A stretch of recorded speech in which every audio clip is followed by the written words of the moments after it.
வருமானத்துக்காக நான் அரசியலுக்கு வரலன்னு மக்கள் நீதி மய்யம் கட்சி தலைவரும் நடிகருமான கமல்ஹாசன் சொல்லியிருக்காரு. அந்த கட்சியுடைய மண்டல வாரியான ஆலோசனை கூட்டம் சென்னையில நடைபெற்றது.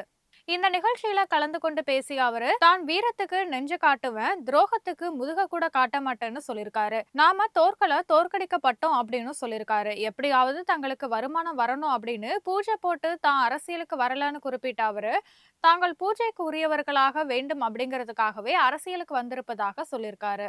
அரசியல்ல தங்கள் கட்சி மத்தியவாதியா இருந்து செயல்படும்னு பேசிய அவரு, ஆசிய கண்டத்துடைய முதல் மத்தியவாத கட்சி மக்கள் நீதி மய்யம்னு குறிப்பிட்டாரு. இந்தியா ஒரே நாடு அப்படின்னும், அதனை இடது மற்றும் வலது அப்படின்னு பிரிப்பது நம்ம தவறுன்னு சொல்லியிருக்காரு. தமிழர்களுக்கு என்னைக்குமே தனித்தன்மை வேண்டும், ஆனா தனியாக பிரிந்து தீர்வாகிட முடியாது அப்படின்னும், நாம தேசியத்தையும் இழக்க வேண்டியதில்ல, தேசத்தையும் இழக்க வேண்டியதில்ல, மொழியையும் இழக்க வேண்டியதில்ல அப்படின்னும், சுயமரியாதை அனைவருக்கும் உரிதானதுன்னு சொல்லியிருக்காரு.